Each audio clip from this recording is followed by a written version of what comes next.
enseñarles una lengua, porque la de ellos pues no lo era, y además de las barbaridades cometidas, pues los naturales tenían que estar agradecidos, les están enseñando español y les están llevando la palabra de Dios, como todavía no lo quieren, ¿no?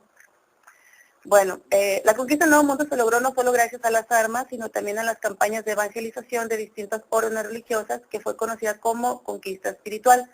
Para lograrlo, los sacerdotes se vieron obligados a aprender las lenguas vernáculas y a traducir sus manuales religiosos a las lenguas de los nativos americanos.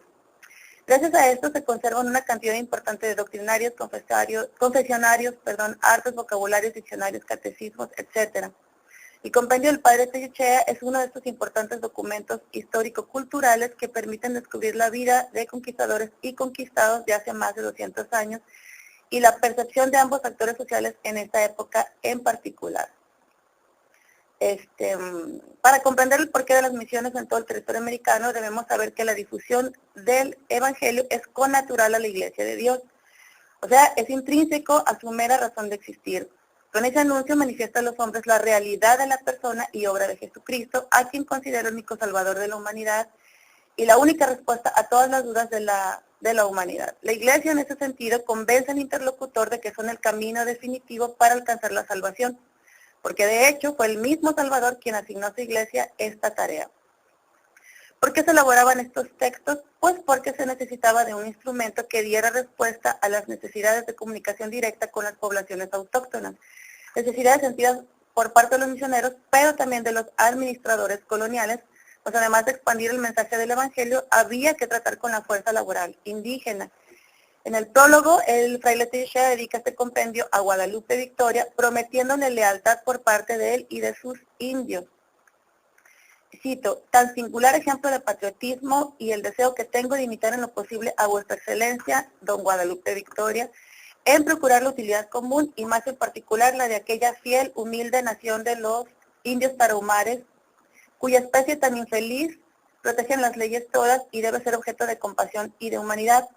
Me han estimulado a componer y dar luz a una obra que intitulé Compendio Gramatical, etcétera, a fin de que sus párrocos o ministros instruidos ya por medio de esta obra en el idioma de ellos, les hagan entender en él sus más recíprocas y estrechas obligaciones, circunstancia positivamente necesaria a la cristiana, política, cívica, económica e industrial cultura de los indios.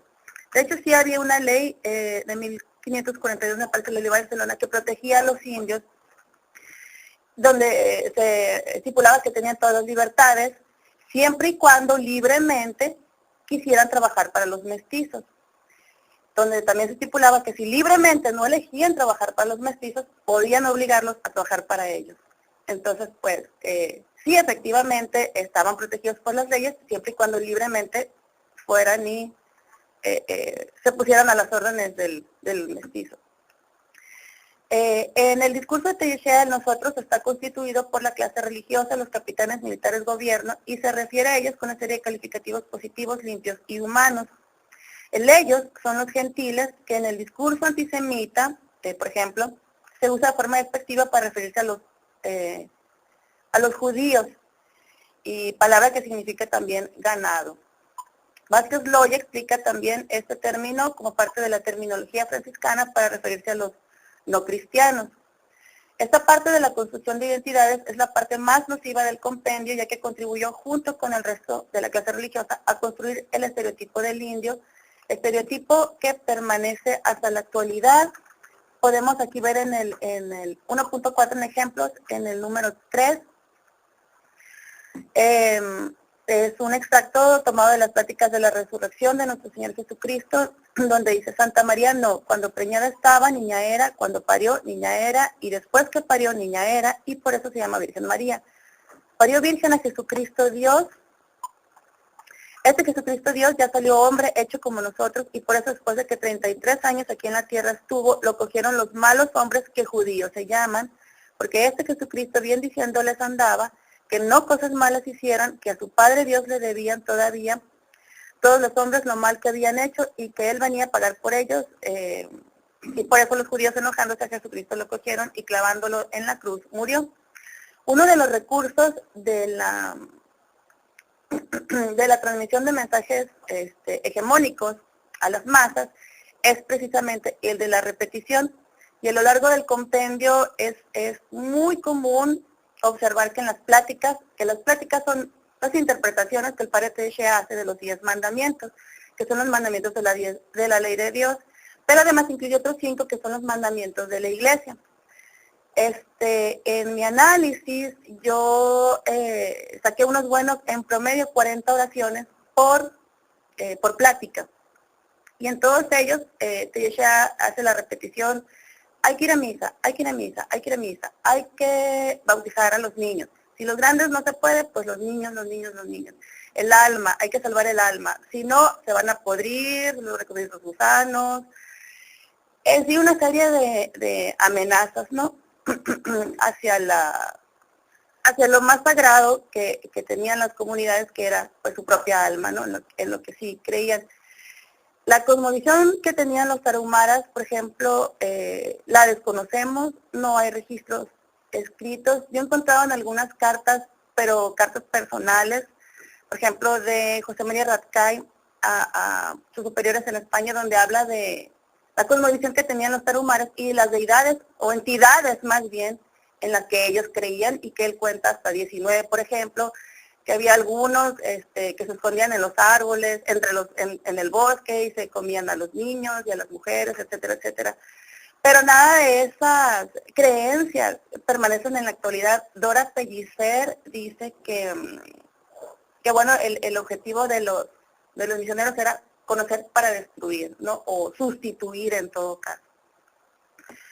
Bueno, bajo una perspectiva crítica es posible diseccionar las pláticas y oraciones contenidas en el compendio para revelar o desenmascarar las intenciones reales de los autores emisores, cuya misión consistía en jugar con las nociones de poder y dominación para crear una estructura y situación social y política determinada, esto es, en beneficio de la corona. Desde esta perspectiva, la participación de la Iglesia en los asuntos del Estado se vuelve una pieza clave, sin la cual resulta complicado visualizar el estado social, religioso, económico, cultural y educativo actual de la mayoría de las comunidades indígenas en México. Vinculado a la situación actual del indio en México, se debe pensar en la cuestión de la recepción del discurso clerical en el conjunto de la sociedad. Y aunque la participación de la Iglesia en la formación y transformación de las culturas indígenas fue de vital importancia, hubo otros actores que jugaron su rol en la metamorfosis de Mesoamérica y Aridoamérica, regiones pertenecientes a la Nueva Vizcaya, al Estado independiente que es hoy la República Mexicana. El doctrinario Teixeira, documento que nos ocupa en esta tesis, fue uno de los documentos que se utilizó como instrumento para este cambio. Su reproducción sistemática, la producción y reproducción de su discurso durante un par de cientos de años terminó por legitimar y proclamar para sí mismos la identidad de la religión católica entre las etnias indígenas mexicanas. Con respecto a esto, Teixeira menciona lo siguiente en su prólogo del libro cuarto, que lo tienen en el primero los ejemplos. Conviene pues que aunque cueste algún trabajo a los principiantes, se les predique a los indios en su propio idioma la ley de Jesucristo y en él se les enseñe sus respectivas obligaciones, con cuyo objeto he puesto las pláticas y lo demás que se ha de decir en los siguientes capítulos con las más posibles brevedad y claridad, usando en el tarahumara los términos más familiares comunes entre los indios, para que, mirando los padres, lo reducido de las pláticas y los términos tan claros de que constan, se habiliten en ellas con más facilidad y todo redunda en la gloria de Dios y utilidad espiritual de los pobrecitos indios. En sí, el doctrinario tenía dos preceptores, iba dirigido a dos grupos importantes, ¿no? En la traducción de las pláticas, esas iban dirigidas obviamente a los indígenas. Sin embargo, este compendio fue escrito para sus correligionarios, que eran los que iban a llevar el mensaje divino, pues, ¿no?, a los indígenas. Entonces, en los paratextos es muy clara la ideología que Teixeira desea comunicar, ¿no?, que desea perpetuar, que desea mantener. Mientras que en las pláticas y los sacramentos, bueno, pues se les dice directamente a los indígenas el comportamiento que se espera de ellos y lo que les va a pasar si no actúan de esa manera, ¿no? Bueno, ¿qué más? Bueno, Creo que es necesario reflexionar sobre el poder e influencia de la Iglesia y su labor evangelizadora a nivel local, donde su discurso de espiritualidad conllevaba el mensaje de sumisión y obligación de entrega. El discurso de los sacerdotes evitó en algunos casos la constitución de grupos de solidaridad y lucha por recursos a punto de ser regalados por ignorancia o subterfugio a quienes desean explotarlos sin el consentimiento de sus dueños, colonos militares, empresas transnacionales y el propio Estado. Al mismo tiempo es la creación de propiedades o de una conciencia de propiedad particular donde antes no existía, que destruye y transforma a corto plazo la ideología de una comunidad solidaria. El compromiso de la Iglesia no era para con el aprendizaje de los grupos étnicos analfabetos, sino más bien en la búsqueda de cómo traducir conceptos cristianos culturalmente ajenos a los pueblos en proceso de cristianización. Su táctica pedagógica, el uso de estos doctrinarios para la evangelización, disfraza la realidad y frustra un conocimiento más objetivo del contorno social, del cual no había interés alguno en preservar, sino al contrario, de destruir. Bueno, pues básicamente hasta aquí en cuanto al discurso hegemónico. Por otro lado, en el número 6 yo anoté ahí la plática del segundo mandamiento de la ley de Dios, que es el de no, como está de 1826, no jurarás el nombre de Dios en vano, me parece que es, ¿no? Aquí lo que dice, bueno, manda. No tomarás el nombre de Dios. No tomarás. No jurarás. ¿No jurarás? Sí, se jurará. Santificar las fiestas, ¿cuál es? Sí. Sí. Bueno, en el compendio de Teyeshea, él lo hace en 2 columnas, tiene toda la narrativa en tarahumara y luego toda la narrativa en español. Yo lo que quise hacer aquí para entender o para saber si la traducción pues era más o menos adecuada, ¿no? Porque Teyeshea se proclama como que él sabe incluso mejor el tarahumara que los propios tarahumaras. Entonces, una de mis intenciones, bueno, era saber si esto era correcto. 5 años trabajando con documentos tarahumaras, pues me han llevado a pensar que efectivamente parece ser una buena traducción. Sin embargo, la retórica del discurso religioso pues es especial y obviamente no se podía traducir tan bien o tan fielmente como lo plantea Teyeshea, y pues descubrí algunas cosas allí. En general parece que sí se transmite el mensaje. Lo más común que encontré en un documento de este tipo es, por ejemplo, más no sé si sea error de imprenta. Los errores de imprenta eran muy comunes en el siglo XVI, el siglo XVII, pero ya este siglo XIX, no sé si sea tan válido, porque, por ejemplo, fue un poco difícil encontrar los significados de las palabras, ¿no? Porque lo más que hay en tarahumara son artes. El vocabulario que tenemos es el de Steffel, pero es muy breve.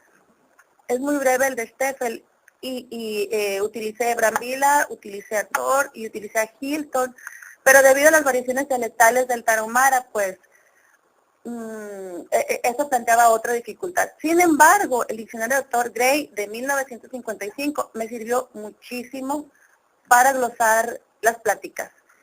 Sí, y este compendio es de 1826, por ejemplo. Ahora, ¿qué encontré, por ejemplo? En ocasiones, un vocablo de 3 sílabas, a lo largo del compendio, cambiaba la acentuación a cualquiera de las 3, por ejemplo, ¿no? O Teyeshea hacía mucha derivación verbal, por ejemplo, donde me parece que no, el tarahumara no permite tanta sufijación, por ejemplo, sin embargo él hacía palabras así. Más no sé, por ejemplo, si ese fue de imprenta y entonces el impresor simplemente las unió y en otros casos las separaba, por ejemplo, entonces había que hacer también esta labor de reconstrucción. ¿Qué más? Por ejemplo, les comento, esto es únicamente ilustrativo, pero normalmente al glosar el tarahumara al español, casaba muy bien una columna con la otra, es decir, perfectamente podía, esta cláusula sí dice lo que dice Tellechea, ¿no? Y está bien, están bien las categorías gramaticales, verbales, nominales, todo bien. Pero, por ejemplo, luego sí había unos casos en los que me podía confundir, por ejemplo, en las partes del 56 al 59, por ejemplo, donde la 56, bueno, ahí no queda la traducción que en la secuencia narrativa sería, dice que se enoja mucho Dios Padre, que a muchos hombres ha entristecido, que en realidad sería lo que la traducción del 58, por ejemplo. Luego, allí dice en Tarahumara que les quitarán todo lo que poseen, que después lo pone el 59. Yo únicamente lo dejé, yo lo dejé así porque así era como iba la secuencia narrativa en Tarahumara y en español. Yo puedo hacer una traducción libre, por ejemplo, pero movería mucho del discurso de Tellechea, por ejemplo, ¿no? Entonces, no es la intención esa. Ahora, si leemos, por ejemplo, la práctica del segundo mandamiento, ¿qué dice? El domingo pasado yo a vosotros dije, como a Dios bien habéis de amar sobre todas las cosas. Ahora yo a vosotros enseñaré lo que Dios manda en el segundo de Dios mandamiento, y vosotros mismos todos los días decís. El segundo mandamiento se refiere, ¿no? El segundo no tú de Dios, el nombre mintiendo dirás. En este mandamiento Dios a nosotros manda que nosotros mintiendo nunca a Dios testigo hagamos, ni mintiendo los santos testigos hagamos tampoco. Por eso nunca vosotros mintiendo habéis de decir, por Dios que así es. No vosotros mintiendo diréis, por nuestra Madre la Santísima Virgen María, así es, tampoco mintiendo vosotros diréis, por San Pedro, San Antonio o por otro santo, así es. Nunca vosotros, hijos míos, mintiendo a Dios nuestro Padre, testigo hagáis. Nunca tampoco mintiendo los santos testigo haréis, porque esto mucho ciertamente grande mal hecho es. Por eso Dios nuestro Padre mucho contra nosotros se enoja, porque mienten. A otros los ha matado. A muchos hombres ha entristecido, a otros les ha quitado todos sus bienes porque mentira han dicho. O sea, Dios nuestro Padre les ha hecho esto a los hombres que han mentido o jurado su nombre en vano. Otros, en el paraje que infierno se llama, están muy tristes con el diablo junto, porque mintiendo a Dios y a los santos, por testigo han puesto. Esos malos cristianos que mintiendo dicen por Dios, por los santos que así es, quizá piensan que Dios no bien todo oye, piensan que Dios a nosotros se parece. No, a nosotros cualquiera mentira nos dicen y pensamos que verdad es, pero Dios nuestro Padre no, todo lo ve, todo lo sabe, todo lo oye. Y por eso mucho se enoja cuando un cristiano hace mentira. Y también se enoja cuando algún hombre o mujer, por vida de Dios o de los santos, alguna cosa mala hacer quiere. Esto no es bueno, porque el nombre de Dios muy santo es. Por eso, hijos míos, nunca vosotros mintiendo digáis, por Dios, por los santos, no. Y solo decir verdad bueno es, porque los que mentira dicen son del diablo hijos. Y vosotros, cristianos de Dios, sois hijos. Y Dios mucho os quiere, y quiere que digáis verdad para que muriendo os con el cielo estéis allá en la tierra. Bueno, eso es todo por mi parte. Si tienen alguna pregunta. Gracias.